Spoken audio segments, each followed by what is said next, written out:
강의에서 삼재와 몇 가지 사를 더 설명드리기 전에 한 권의 책 내용을 소개하도록 하겠습니다. 이미 베스트셀러 반열에 오른 책이라 이미 아시는 분들도 많으리라 생각합니다. 다만 제 사주 명리학 강의나 제가 추구하는 관점이 많이 반영된 책이어서 한번 언급하도록 하겠습니다. 다음 내용은 제가 개인적으로 요약 정리한 것입니다. 1. 서두.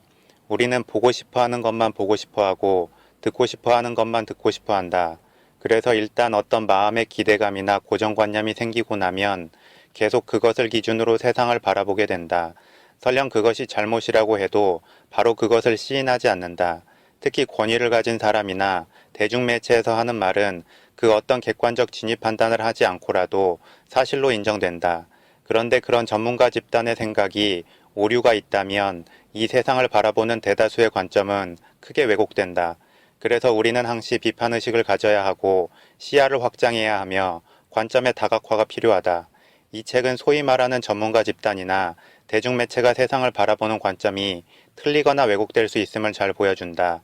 그 오류의 수준은 침팬지의 본능적 선택보다 심하다고 한다. 세계를 이해하기 위한 13가지 문제 중에서 인간의 평균 정답률은 16%였고 전문가 집단은 이보다 낮은 경우도 있었던 반면 침팬지의 무작위 선택에 의한 정답률은 33%였다고 한다. 그럼 도대체 어디서부터 잘못된 것일까? 이 책은 어떤 특정 집단이나 특정 관점이 아닌 보편적 팩트를 가지고 우리들의 오랜 고정관념을 깨부순다. 그리고 저자가 말하는 세상을 객관적으로 바라보는 새로운 시각은 비단 거창한 세상이 아니라도 한 개인의 인생을 제대로 바라보는 시각이 될 수 있다.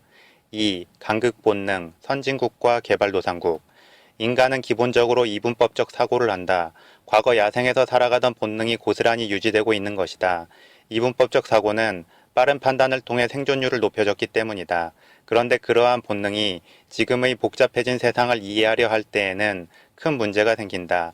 인간은 행복과 불행, 선과 악, 선진국과 후진국, 서양과 동양, 고소득층과 저소득층 등으로 간단하게 구분하여 세상을 판단한다. 그런데 이런 이분법적 사고의 구간에 속하는 비율이 사실은 더 작고 그 사이에 속하는 비율이 훨씬 크다는 게 팩트이다. 저자가 낸 질문 중에서 저소득 국가에 사는 사람의 비율을 50% 이상이라고 답한 사람이 대다수였다고 한다. 그런데 실제로는 9% 정도만 저소득 국가에 살고 있다고 한다. 그리고 저소득 국가도 아니고 고소득 국가도 아닌 중간소득 국가에 사는 사람의 비율은 무려 75%에 달한다고 한다. 그렇다면 우리가 세상을 바라보는 이분법적 사고는 이 세상의 아주 일부만을 설명하고 있다는 것을 의미한다. 이는 한 개인의 사고에도 마찬가지로 적용될 수 있을 것이다. 즉, 행복한 사람과 불행한 사람만이 세상에 있는 게 아니고 대다수의 사람은 때로는 행복하고 때로는 불행한 중에 살아간다는 것이다. 따라서 한 개인에 대해서나 이 세상에 대해서 너무 극단적 관점을 가질 필요가 없다. 3. 공포 본능, 뉴스가 주도하는 세상. 사람들은 세상을 알기 위해서 뉴스를 가까이 한다. 뉴스를 보지 않고 산다면 교양이 없거나 도태된 사람으로 평가받는다. 그런데 과연 뉴스가 이 세상을 온전히 대변하고 있을까? 뉴스는 극적인 상황에만 집중한다. 대다수의 평범한 일상에는 전혀 관심이 없다. 그래서 전쟁, 각종 재해, 유행병, 테러, 극적인 사건 등에 편향될 수밖에 없다. 이 책에서 든 한 예로 2009년에 신종플루로 처음 몇 달 안에 사망한 사람의 숫자는 수천 명이었는데 그 무렵 결핵으로 사망한 사람의 숫자는 6만 명이 넘었다고 한다. 이렇게 무언가 새롭고 국적이고 주목받을 만한 사실만 집중해서 뉴스에 보도가 되면 정작 더 위험하고 신경을 써야 할 것을 외면할 수 있다. 그런데 이러한 공포 본능은 뉴스에만 해당하는 게 아니다. 대부분의 사람들도 자신의 인생이 무언가 드라마틱하고 극적으로 펼쳐지기를 기대한다. 이는 각종 영화나 드라마에서 평범한 일상은 거의 소재로 삼지 않기 때문이다. 그렇게 극적인 사건과 상황을 지속적으로 접하다 보면 그게 보편적이고 일상적인 것으로 느껴지게 된다. 각종 SNS에 올라오는 개인의 일상에 대한 것들도 보통은 아주 멋지고 극적이거나 아주 문제가 있는 것들이 대부분이다. 그렇게 우리는 심리적으로 확증 편향을 자연스럽게 여기게 된다. 그래서 시간이 흐를수록 더 큰 자극이나 더 강도 높은 표현들에 반응하게 되고 그렇게 마음을 강하게 흔드는 것이 진정한 팩트처럼 느끼게 된다. 4. 크기 본능, 하나의 수치로 세상을 보지 마라. 크기 본능은 하나의 수치나 눈에 보이는 하나의 사건, 하나의 사람만 보기 때문에 발생한다. 특히 이러한 크기 본능을 자극하는 것은 언론이다. 특정한 사건의 수치 하나에 큰 의미 부여를 함으로써 그 사건에 속한 한 개인의 고통을 증폭시켜 보여주는 것이다. 그래서 저자가 예방접종을 받는 아이의 비율과 전기를 공급받는 비율에 대한 질문을 던졌을 때 대부분의 사람들이 그 비율을 과소평가했다고 한다. 왜냐하면 언론을 통해 홍보하는 자선단체들이 아프리카를 비롯한 저개발 국가의 모든 아이들이 고통받고 못 살고 향후에도 발전 가능성이 없는 것처럼 보여주기 때문이다. 그래서 저자는 말한다. 크기 본능을 억제하려면 어떤 수치 하나가 아무리 크든 작든 그 하나로 판단하지 말고 비교할 다른 수치를 찾아야 한다는 것이다. 예를 들어 중국과 인도의 총 인구가 많기 때문에 이산화탄소 배출량도 많을 것으로 생각하지만 실제 1인당 이산화탄소 배출량으로 따졌을 때에는 캐나다가 2배였다고 한다. 물론 이 캐나다의 수치는 이미 수십 년을 앞서서 경제발전을 이룬 과거부터 축적된 배출량은 제외한 것이다.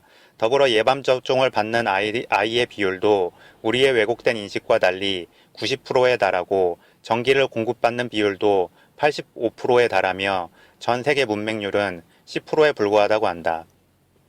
5. 운명 본능. 세상의 무게중심은 변하고 있다. 운명 본능이라는 것은 어떤 것의 작동 방식을 알게 된 뒤에 그것에 대한 재평가 없이 계속 그 방식이 지속될 것이라 여기는 것이다. 그래서 서양은 계속 잘 살 것이고 세계를 리드하겠지만 아프리카와 같은 저개발 국가는 영원히 빈곤에서 탈출할 수 없다고 여기게 되는 것이다. 또한 가부장적인 남성 위주의 문화는 아시아와 아프리카 그리고 이슬람교를 믿는 사람들의 전형적인 가치로 여겨진다. 하지만 남녀평등이 보편적 가치인 것처럼 보이는 서양의 모든 국가들도 남성 위주의 문화를 가지고 있었으며 우리가 최고의 선진국 중 하나로 여기는 스위스의 경우는 여성 투표권이 우리나라보다 늦게 생겼다. 결국 우리가 생각하는 고정적 가치가 무조건 영원히 지속될 것이라는 것은 잘못된 생각인 것이다. 이 운명 본능은 국가나 민족에만 적용되는 게 아니다. 사람의 경우에도 강력하게 작용한다. 우리는 어떤 정해진 특정 운명이 있고 그 정해진 운명을 알고자 한다. 하지만 한 개인의 운명이라는 것은 국가와 같은 큰 집단의 운명에 비해서 훨씬 큰 변수를 가지고 있다. 그리고 그 변수라는 것은 결코 부정적이기만 한 게 아니다. 변수가 있다는 것은 언제든 긍정적 변화의 가능성도 있다는 것이다. 따라서 운명 본능에서 벗어나기 위해서는 개인이나 국가 모두 정확한 사실 인지를 위해 다양한 시각을 가져야 하며 두려움을 내려놓고 언제든 변할 수 있다는 것을 자연스럽게 받아들여야 한다. 6. 맺은말. 데럴 허프는 새빨간 거짓말 통계라는 책에서 통계의 수치라는 것이 얼마나 주관적일 수 있는지를 잘 보여준다. 그런데 통계의 수치는 그것을 바라보는 사람에 의해서도 왜곡될 수 있다. 따라서 통계의 객관성을 확보하자면 통계의 범위를 넓힐 필요도 있고 다른 통계와 비교할 필요도 있으며 통계의 기준을 바꿔볼 필요도 있다. 그렇게 하면 거짓말로 사용될 수 있는 통계 자료도 충분히 우리가 보지 못했던 객관적 사실을 보여줄 수 있는 것이다. 그리고 스티븐 핑거는 이미 우리 본성의 선한 천사라는 책에서 세상이 상당히 비관적으로 왜곡된 사실에 집착하고 있음을 보여줬다.